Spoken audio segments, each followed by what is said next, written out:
We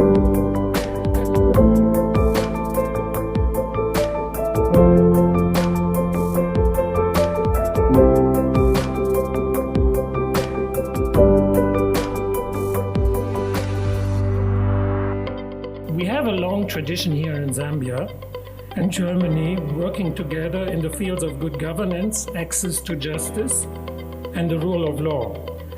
But the introduction of digital technologies into the field of legal aid services is a very recent development, also for us as these catalysts of changes we see ourselves. And this is a common denominator for all the projects now we have here in Zambia and around the world, because digitalization can go a long way, if well established, in making services for the citizens faster, more accessible, more transparent, and also more cost-effective. I have the rare privilege of introducing the Honorable Minister of Justice, Mr. Honorable Mulungushi MP, State Council, to give the welcoming remarks.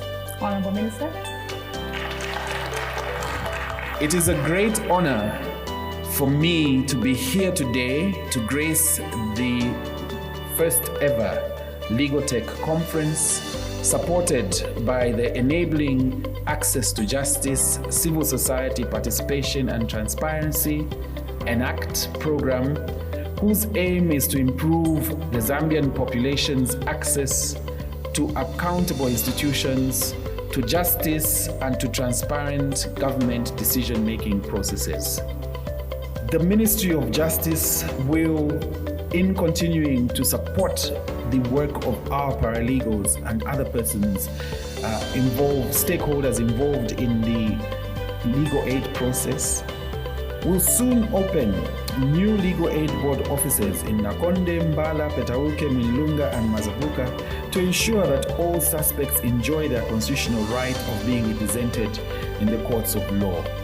I am personally looking forward to visiting these new sites and officially launching them to show our commitment as the New Dawn government towards access to justice for all. We actually think that when people come together across different sectors and talk to each other, there's so many spin-off effects and so much innovation that happens, that comes about, that we will maybe not even be able to know from the start off.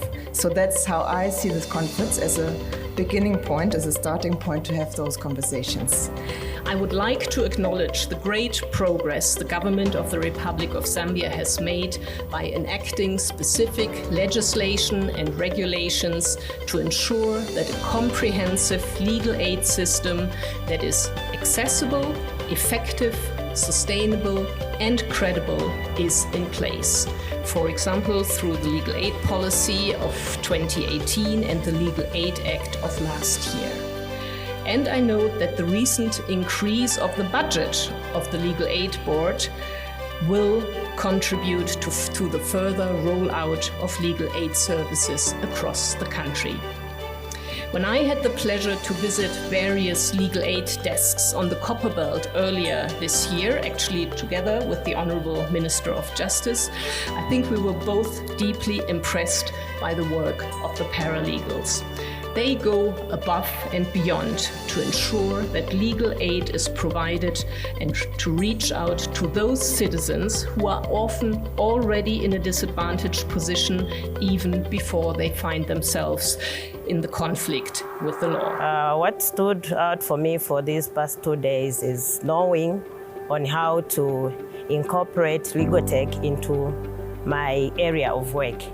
Because I'm a person who is dealing much of the community paralegals who are not aware to say they can even store data through the phone.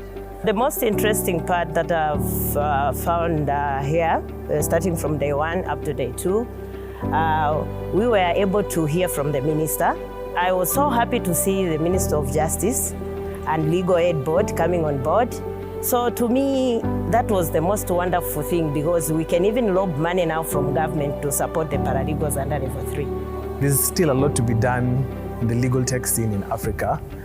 My takeaway is that there's a lot of opportunities that are yet to be exploited.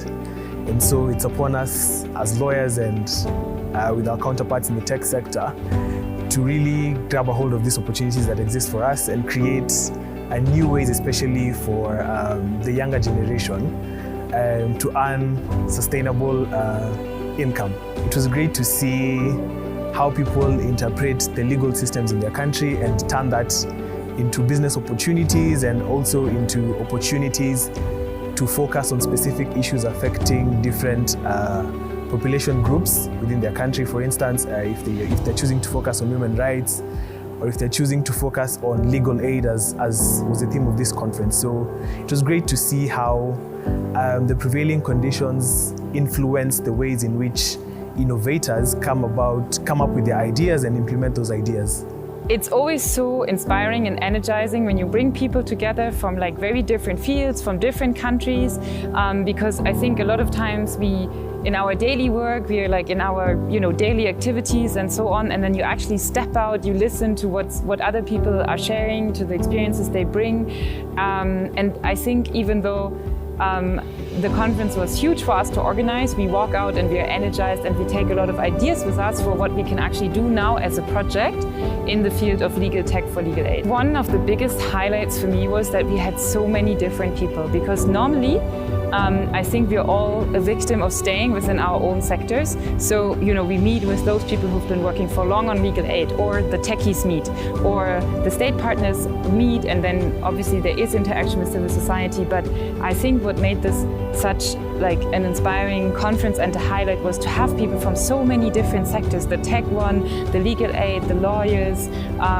coming in and coming on also from like the public sector, the CSO, the non-profit sector, and the private sector, to come all together and be here for the 2 days. I was absolutely amazed to see how many women in tech we had here. I love the panel because often you're like, okay, women are underrepresented in panel discussions and thinking about tech anyways. So, I was just amazed by our panel discussion and that we had a lot of women there, also those presenting their solutions. So that's really something I liked about this conference.